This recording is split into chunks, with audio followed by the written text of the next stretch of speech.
और अपनी यूक्रेन यात्रा को लेकर पीएम मोदी ने अपने सोशल मीडिया पर पोस्ट किया है। उन्होंने लिखा है कि मैं राष्ट्रपति जेलेंस्की के निमंत्रण पर यूक्रेन जा रहा हूं। यह यात्रा उनके साथ पहले की चर्चाओं को आगे बढ़ाने और भारत यूक्रेन मित्रता को और गहरा करने का अवसर होगा।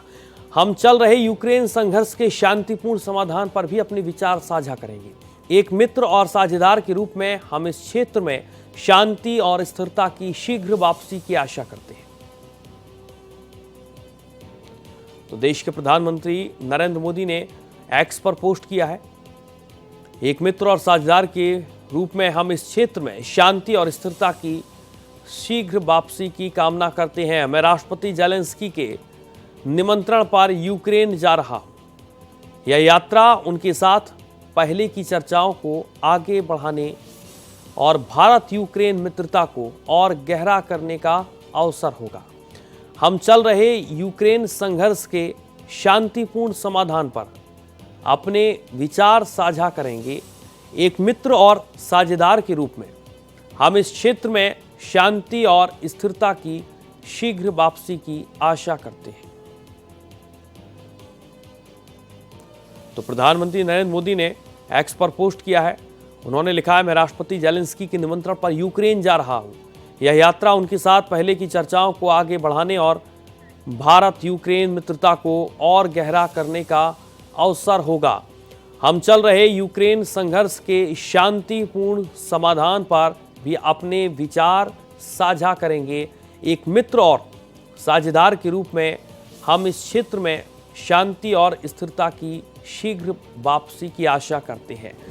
और प्रधानमंत्री नरेंद्र मोदी की यात्रा किस तरीके से रहने वाली है, दोनों देशों के बीच किस तरीके की चर्चा होगी, हमारे साथ कमलेश सिंह लाइव जुड़ चुके हैं, जिनसे हम जानने और समझने की कोशिश करेंगे। कमलेश, प्रधानमंत्री नरेंद्र मोदी पोलैंड की यात्रा पर रवाना हो चुके हैं। पहले तो पोलैंड के दौरे को आप बताइए विस्तार से कि क्या कुछ खास रहने वाला है, और दूसरा जेलेंस्की से मुलाकात अगर होगी प्रधानमंत्री नरेंद्र मोदी की, जो लगभग तय है, और लगभग क्या जो उनका कार्यक्रम आया है उसमें बताया जा रहा है कि कीव पहुंचेंगे, बाकायदा ट्रेन से जाएंगे, मुलाकात करेंगे, लेकिन किस तरीके की चर्चा होगी जेलेंस्की के साथ और पोलैंड के दौरे को लेकर जानकारी।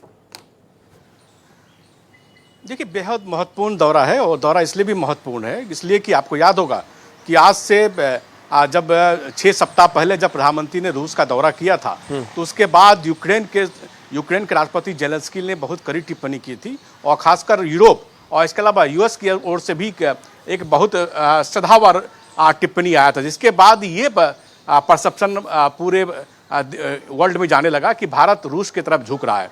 तो उसको आप कह सकते हैं उस जो डायमेंशन है उसको इक्विलिब्रियम देने के लिए प्रधानमंत्री नरेंद्र मोदी यूक्रेन की यात्रा पे है। और ये भी दिलचस्प है कि 40 वर्षों में कोई प्रधानमंत्री यूक्रेन की यात्रा पे जा रहा हो। यूक्रेन यूरोप का दूसरा सबसे बड़ा देश है रशिया के बाद। ऐसी स्थिति में, और चूंकि आपको पता है कि यूक्रेन के साथ भारत चिप का आयात किया करता था, लेकिन जब से रूस यूक्रेन वार हुआ है तब से चिप का निर्माण वहां बिल्कुल ठप हो गया। इसके अलावा इकोनॉमिक साझेदारी और बड़ी संख्या में भारतीय छात्र यूक्रेन में पढ़ा करते मेडिकल के इंस्टीट्यूट में दाखिला लिए हुए थे, तो लगभग 20 लाख के आसपास इस तरह की संख्या थी। तो ये 3 बड़े इश्यू हैं जिसको प्रधानमंत्री नरेंद्र मोदी बातचीत करना चाहेंगे। और अभी प्रधानमंत्री पोलैंड के वार्सा जा रहे हैं। वार्सा के बाद सीधे 2 दिन वहां रहने का कार्यक्रम है, और वार्सा से वो 23 तारीख यानी शुक्रवार को वो कीव जाएंगे, और बाई ट्रेन जाएंगे, उसी ट्रेन से जाएंगे जिससे जो बाइडेन और आपको याद होगा ऋषि सुनक जो ब्रिटेन के प्राइम मिनिस्टर थे वो गए थे, और कई राष्ट्राध्यक्ष जा चुके हैं। क्योंकि ये जो ट्रेन रूट है काफी सुरक्षित माना जाता है, और इसको रेल 1 की संज्ञा दी गई है। काफी अब तक 200 से ज्यादा डिप्लोमेट जो रूस यूक्रेन युद्ध के बाद यूक्रेन गए हैं, कीव गए हैं, तो इसी ट्रेन के माध्यम से जाते हैं। काफी सुरक्षित भी है, और हवाई यात्रा काफी मुश्किल भरा हो सकता है, क्योंकि ये 20 घंटे की रनिंग है पोलैंड के वर्सा से अगर ये इस पर ट्रेन में सफर करेंगे कीव तक जाने के लिए, तो काफी हाईली इक्विप्ड ये ट्रेन है। और इसी प्रधानमंत्री ने कहा है, जो प्रधानमंत्री का दौरा है उसमें 7 घंटे प्रधानमंत्री कीव में रहेंगे, और प्रधानमंत्री उन क्षेत्रों को भी देखने जाएंगे जो वार से क्षतिग्रस्त हुआ है, जिसको वॉल ऑफ फेम भी कहा जाता है। इसके अलावा प्रधानमंत्री जेलेंस्की के साथ 3 बड़े समझौते करेंगे।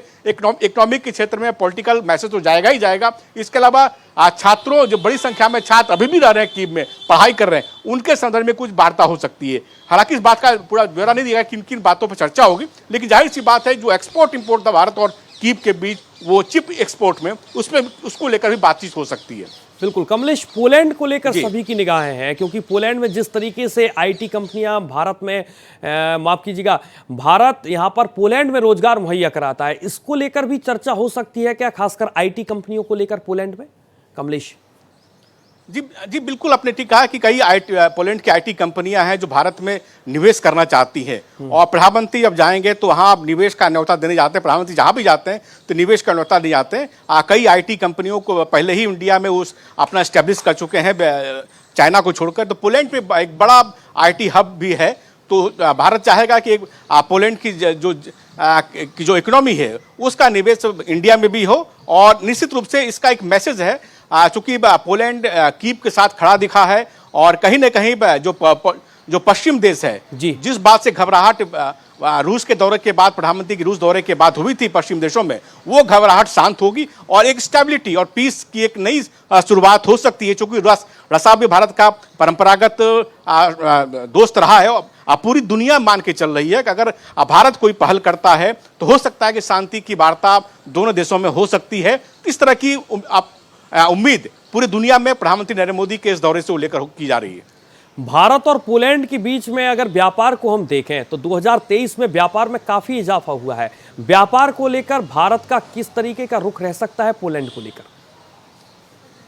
देखिए जो पोलैंड है बाल्टिक देश है और आपको याद होगा कि जो यूक्रेन और रशिया के बीच जो विवाद शुरू हुआ था वो कहीं ना कहीं जो बाल्टिक सागर है उसमें यूएस की उपस्थिति को लेकर। तो पोलैंड भारत चाहेगा कि जो बाल्टिक सागर है फ्री रहे और किसी भी दूसरे देश का हस्तक्षेप नहीं हो, क्योंकि जब बाल्टिक सागर फ्री रहेगा तो जो आयात निर्यात का काम है भारत और पोलैंड की भी, जो आपको पता है कि जो व्यापार होता है भारत का समुद्री रास्ते 70% समुद्री रास्ते से होता है। तो ऐसी स्थिति में अगर ये जो वे है अगर खुला रहेगा, किसी हस्तक्षेप से दूर होगा, तो भारत और पोलैंड के बीच जो व्यापार के समझौते हैं वो आसानी से इंप्लीमेंट किया सकेंगे। अब देखना होगा कि किन किन बातों पर सरकार और पोलैंड की सरकार के बीच दस्तखत होते हैं। ये मोटा मोटी ये कहा गया कि इकोनॉमी को लेकर के, बिजनेस को लेकर के, इंफ्रास्ट्रक्चर को लेकर के, आईटी को लेकर ये बातें कही गई, इस पर दस्तखत हो सकते हैं। अब देखना होगा कि क्या पूरी दुनिया पोलैंड के दौरे को लेकर, यूक्रेन के दौरे को लेकर क्या रिएक्ट करती है जब प्रधानमंत्री जेलेंस्की से तीसरी बार कीव में मिलने जा रहे हैं। हालांकि प्रधानमंत्री पहली बार कीव जा रहे हैं, लेकिन जेलेंस्की से तीसरी बार ये मुलाकात होगी। बिल्कुल सभी की निगाहें हैं प्रधानमंत्री मोदी के इन दो देशों के दौरे पर, सबसे पहले पोलैंड। और जिस बात का आपने जिक्र किया कि चिप को लेकर सभी की निगाहें इसलिए टिकी थी क्योंकि युद्ध के पहले चिप का भारत किस तरीके से यहाँ पर जेलेंस्की से आपसी व्यापार करता हुआ नजर आता था, लेकिन हालात बदले और बदलते हालात में अब किस तरीके की मुलाकात दोनों देशों के नेताओं के बीच होगी ये देखना होगा। बहुत शुक्रिया आपका कमलेश तमाम जानकारी के लिए।